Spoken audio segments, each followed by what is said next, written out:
context of the people that you're dealing with, as we think about all the different types of people that are in the generations that are in the workforce today, and the pressures and the challenges that we're seeing inside the companies that we're supporting? I think it's so I've had a relatively quiet week this week, which is lovely because it's about to get daft for the next 3 months. So I get to sit in my own little world and just build Lego and do whatever. I then step out into the world, and sometimes the world's easy when you're in your own head. Goal strategy is all easy when you're. I'm not sure. Sometimes it's not easy, mate. But yeah, that's fair. But then when you step out, and certainly when I had a great call with a call earlier on with someone earlier on this morning, and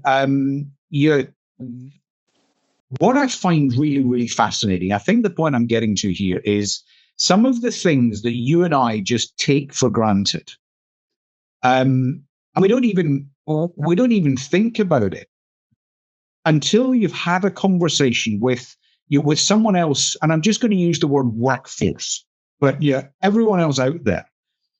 Then you suddenly go, wait a minute.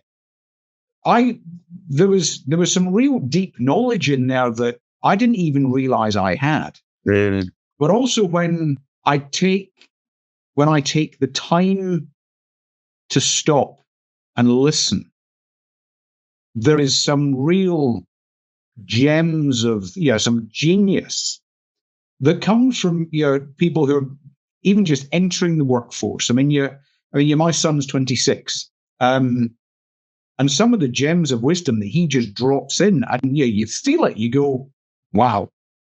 So I think what I'm seeing is that we've just because we're older, just because we have the experience, doesn't mean there isn't value out there. And we've got to be vulnerable enough and have the humility to stop and listen to that. Yeah, and when you say we, I think the challenge really does sit at it's almost like you've got the boomers and then you've got the Gen Z, which is my son's generation. They are the bookends, and that's everything in between.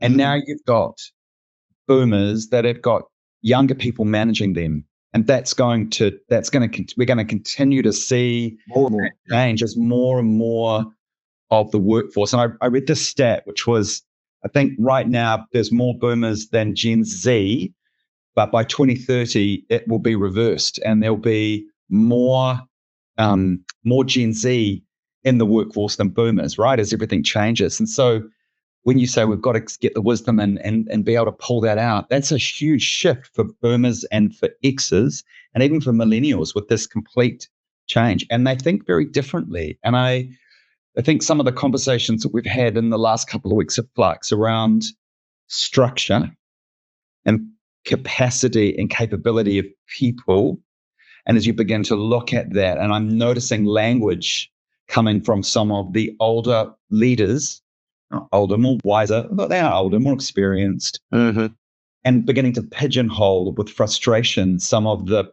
Gen Z and the millennials, because they bring a completely different frame. And one of the things I've noticed is that, boomers built a career. It was 25, you mapped it out, and now Gen Z, to some extent millennials, are building portfolios. And that's a very different driver inside of when you're working for someone. When you think about that frame. So there's a chap that I was told about. He's an employee of a business. He's 70. He's worked there for like ever. He's in an administration finance role. Yeah. But because he's been in the business, it's not his business.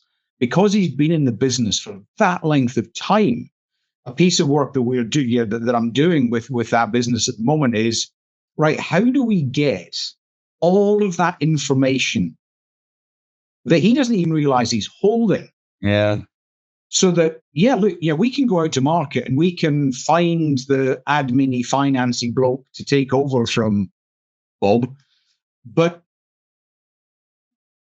that's just a tiny bit of Bob's knowledge.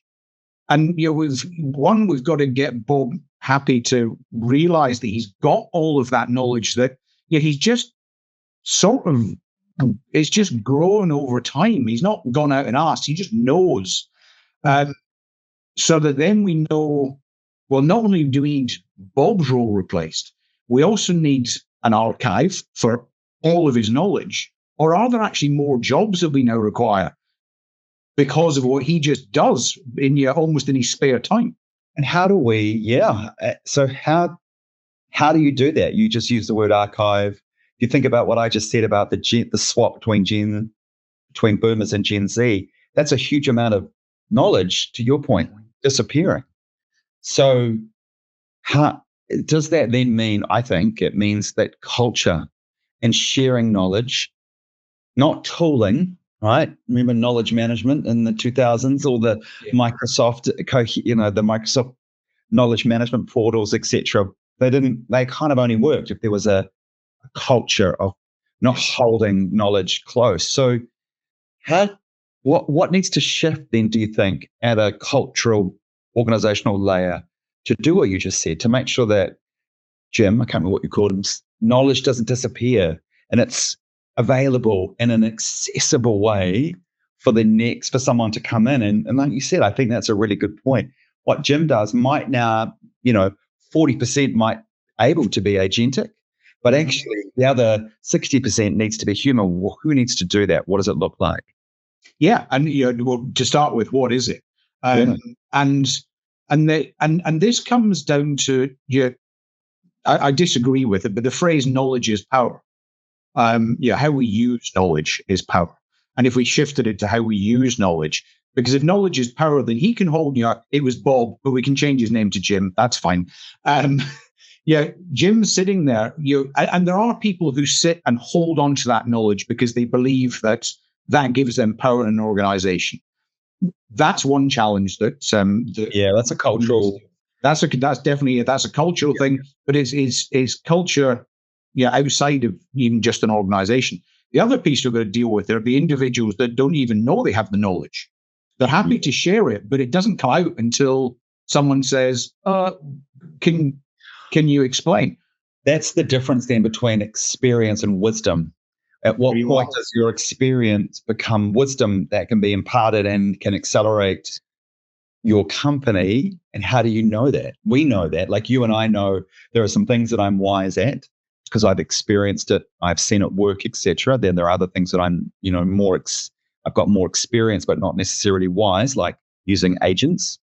But how do you identify that in a business? So one of the things that we're trialing, and this is actually a different business, but one of the things we're trialing is we've taken that individual out of the role that they were in, and we've brought them back into a training role. Yeah. Okay. And that training role is, it's 3 days a week. So we're helping the individual transition out into the next phase of life. Let's not call it retirement, but into that next phase of life. But he's able to come in, and this individual, this is this is an engineering business. So this individual is able to walk the floor and help the more junior members. There isn't any competing in it. He's able to just help with some of the tasks, and through that conversation, through that building those relationships. Because that's what this comes down to. Building those relationships builds that trust. And then you get that transfer of knowledge in much the same way as this individual got it. It was just through being there that knowledge was gained. So we're trialing that. And certainly from in that engineering space, is working really, really well. And what it's also doing is it's freeing up the foreman and the leadership to do what they should be doing, rather than having always to be watching what the mortality, so to speak, lift them up. I think, look, that's a really good example. And I'll layer on that. One of the things we talk a lot about is feedback loops. So strategy into execution. You need your feedback loops inside the business to be able to sense and act quite quickly. Now, we're encouraging a lot of these businesses to start recording all, with an AI tool, recording all internal conversations, okay? And then beginning to store that and build agents that allow you to pull out the themes, because that knowledge, those discussion points, obviously played back from a decision and a note, but it begins that's where the wisdom begins to retain, right? And if you are smart and you can build those feedback loops, so this is not tech driven, this is culture driven, then put the technology around it. Now, when someone comes on, you can say, and now Jim's going down to 10 hours a week, and we've got Bob. Bob's coming back in. Bob, here's an agent. Go ask the agent, because it's capturing the wisdom, right? I chuckle because you've just so in my olden days, we would deploy on a spying mission, and off we'd go, and we would come back, and there were two documents you had to write. One was the intelligence that you gathered, and that was specifically answering a question that needed answered. So, at the time, it's right, okay, bad people, we think bad people are going to go and do this thing, go and find out if they are. And you would come back and you'd write your intelligence document. And that went off, and that went to do what I had to do. The other document you had to write, although done to varying standards, was called a 29-pager. And it was called a 29-pager because this thing was going to get bigger and bigger and bigger. Now, that document spoke about everything else that happened during that interaction with the other human being. But sometimes it wasn't kept up to date. And did you ever go and review it? Because actually, when a new question came in to say, we need you to go and find this out, we wouldn't bother going back to the 29-pager. We'd just go, right, we need to deploy in a new mission because it's cool and it's fun, and let's go and do that. Very seldom did we go back to the 29-pager. And that's exactly what we're talking about here. We're talking about, this is what must be handed over. Yeah, but what about the other 29 pages? Yeah. What about all of the other stuff? And I think you're having the AI agent there that you can the capabilities there to now smartly ask those questions. But it also needs to be integrated into a handover process that it's not just that I'll get to that. No, it becomes an active part. It does, and it needs to be easy. And this is where I think recording, not writing. I mean, I know when I write, you have to be. I'm not a touch typer, so I'm going to just pick the bits that stick in my head. You lose a lot of context. Whereas verbally or in discussions, I think also there's wisdom in what's not said and what is not discussed. Right. And so that's lost in a report because you just read the report. That's it. This is the world. Whereas in agents and with AI, you can begin to train them as to these are the signals that are missing. This wasn't talked about. Or what we've seen in other parts of the business, these are some considerations. I think it's an interesting, but as I talk, it all comes back down to culture. Right. And I think what we're going to see, because I'm a Gen X, right? And we're the sandwich. We're the I'm going to ignore that. I don't know, it's been a hard week. But we're like the forgotten generation because we are holding it quietly all together, right? We've got the boomers that are exiting. We've got more, Gen X are in, with millennials are coming up, but the workforce shifts from boomers to more Gen Z, and your millennials, quietly the X's, who are balancing all of the uncertainty. And we were the uncertain, that's how we were brought up. We were also brought up without any technology, but we had to adopt the technology outside of our school years, and we've become quite comfortable at that. And I wonder how that Gen X how are they faring as senior leaders? And there's still, I think they're about 30, currently they're about 31 to 3% of the workforce globally. It's quite a big percentage, a lot more than Gen Z and boomers. How does it affect them? And how is technology, are they leaning in? Are they leading with culture? I I wonder, and there's no data to back this up, but as I'm talking, I'm thinking about my own experiences with my Gen X. And I think they are in some ways rushing to the tool layer because they're comfortable. We grew up with social media becoming a mobile computing, the internet, right? Computers, that was all something that we've had to sort of jump on. And I wonder if that's why we're seeing such a proliferation of talk on AI strategy and AI adoption, because that's where they're comfortable trying to hold it all together and bring this in. Then they know this is a moment. I think there's I mean, there's a pull. And the sort of almost the technology thing feels that that's the direction we've got to go in. But then that means you then get pulled back to those individuals, the boomers that created a career. They joined an organization and stayed there until they got the gold watch and then retired. And there was a culture, whether it was right or wrong, it doesn't matter. There was a culture in those organizations, and it was very, very. It was a very human culture. And we were. I mean, certainly my experience in being in the British Army. I mean, that was all about culture. It was all about humans, and then technology a little bit. And then you're coming out and you're running businesses and you're being an unstoppable force. You go, surely technology can do this because they are doing it. And we see our kids doing it as well. You look at our kids and go, well, they just know how to do this. There must be a smarter way of doing it. And you get pulled in that direction rather than going, well, wait a minute, there is a smart way of doing it. And we have been doing it that way. So let's not forget about how we hold all of this together. And I think there is a challenge coming up that the boomers are now leaving the workplace. They've done their dash. That's going to come to us as well. And what does that transition look like? And how can we better prepare them for what we're actually quite well prepared for? Yep. And what does that mean for Gen Z? Because this is your son, my son. These are the people. I think there's I think, but Gen Z and millennials will be the bulk of the workforce in the next by 2030, right? Which is we're already seeing that in countries like Africa and India, right? Well, I don't think we're ready. I don't think, and I don't know what ready looks like. But I do think we're all running so hard. The global economy is not in New Zealand's favor right now.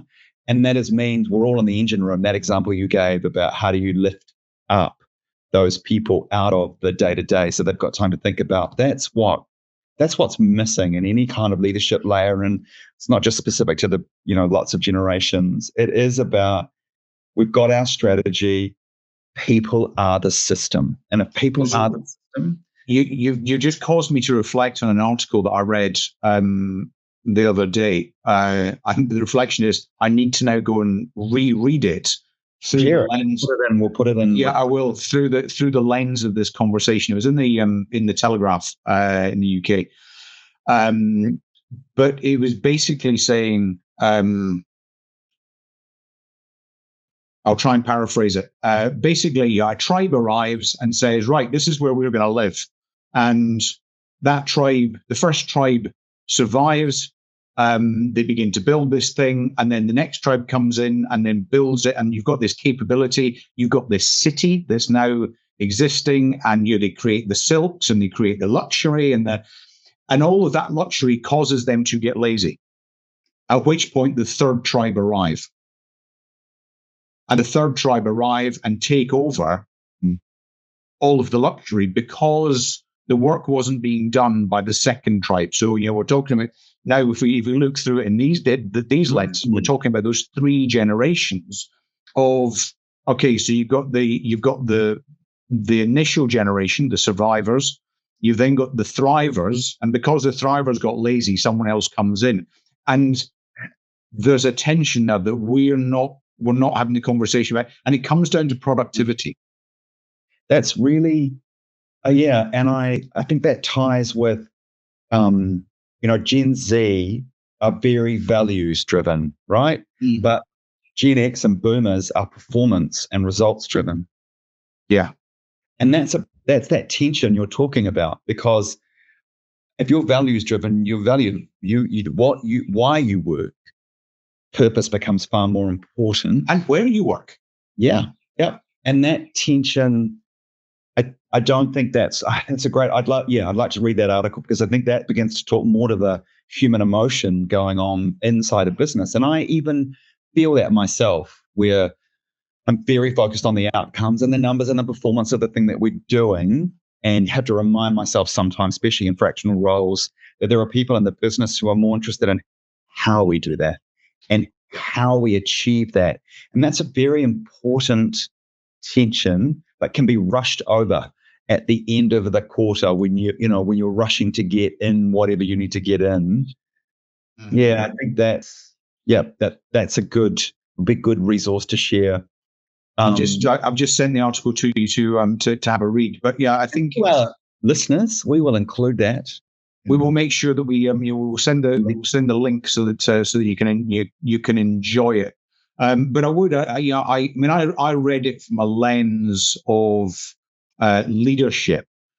But now, having reflected our conversation, there's definitely there's some deeper thinking to do in there. About how do we get there? Because I think there was and we don't need to get into the conversation about the Me Too debates and definition of woke and pulling down statues and that we saw for a period of time. But look, history's messy. And lots of bad stuff was done in history, as well as good stuff. But we've got to learn from it all. And these are the points that this transition that we're in at the moment in the workspace. This is going to go on forever, and we've got to reflect on why did that happen the way it did? That's the question. Yeah, that was a bad thing that happened. Therefore, we're going to ignore it. Just as we wrap, what sort of advice and what sort of ways are you helping your clients when we think about this people layer? And I agree, it's a leadership challenge, and it always has been, but now we've got a lot of multi-op generations, and they're changing. The next 5 years will be huge amounts of change, not just in the age groups as they move up, but also technology. So what are you, and then thank you. This, I was thinking, oh no, he's going to ask me a really, really difficult question. But this is one that I've enacted for many, many years. But you're in a leadership role, and I think the statistic is over 80% of a chief executive time is spent in meetings. And I get pushback on this one all of the time, but it works. Spend an hour a week and a day a month out with your team. Yeah. Now, it doesn't matter what level you're at, but you just go and spend that time. Only 5% of a CEO's time is spent with the client.